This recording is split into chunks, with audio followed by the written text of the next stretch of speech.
My family and friends thought that I was crazy when I wanted to move up to the Arctic at 78 degrees north. At first they were like, oh my god, what the hell, what are you doing?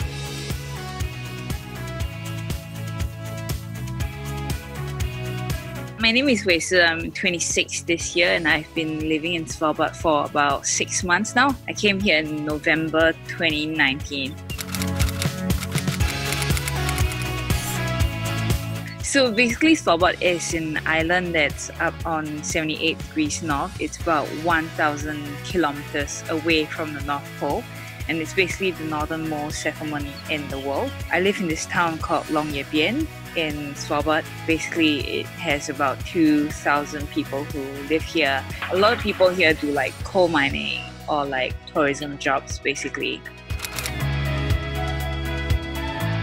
I decided I was going to take a crazy trip before I come back home to Singapore. I was pulling up Google Maps and just scrolling through, and I found out that there was this island up there, and I was so curious what it was about. So then I clicked on it and I was like, oh my goodness, there are people who are living here. So then I just decided, okay, I did more research about it and I found like it was so interesting. Like there's more polar bears than people here, and I was like, okay, I have to come visit this place. So in December 2017, I came here for a week. It was in the duck season, so when I came here everything was dark 24/7. There was no sunlight, and I felt that it was so interesting and so unique. So then I decided to come live here.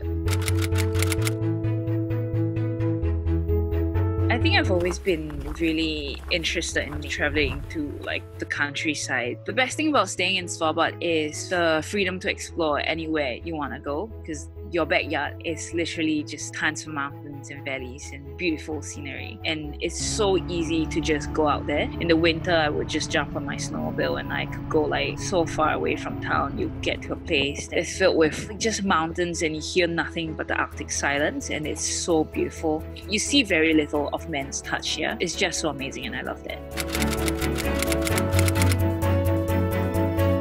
At first they were like, oh my god, what the hell, what are you doing? They thought that I was crazy. I think they've always known me as like some crazy person who does these sorts of things. So because they know my nature, they are also very open about me leaving. They are very supportive, and they've also been sending me tons of stuff from Singapore, so that's like really nice. And in fact my mom, my best friend, had actually come to visit me in December last year.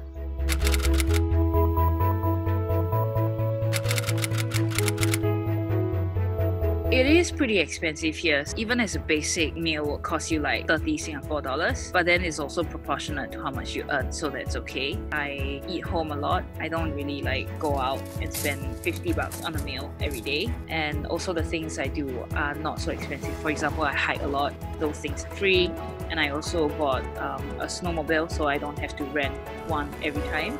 Also helped me like quite a lot of adapting to get used to the weather here from like positive 30 to minus 30. So that was interesting. My skin needed a lot of time to adapt because like it was super dry at first, and I had to buy a lot of like new clothing here because you obviously can't find tons of wool in Singapore. In Svalbard there's a saying that goes like, there isn't bad weather, there's only bad clothing.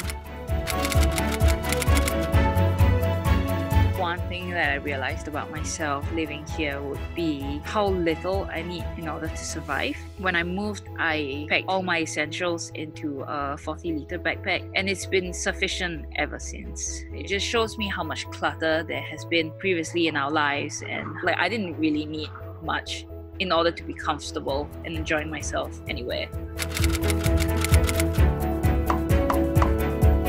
As long as people have the intention to want to pursue something overseas, then that's already a good first step to do so. I feel like most people who want to step out of their comfort zone or want to move overseas but don't dare to do so is because they think that it's a very extreme thing, but it is not. Whether or not you feel like you are suitable for a lifestyle like this, it's important to make a plan and write down specifically like why they want to move overseas, and it's always most important to try. It's gonna be so worth it.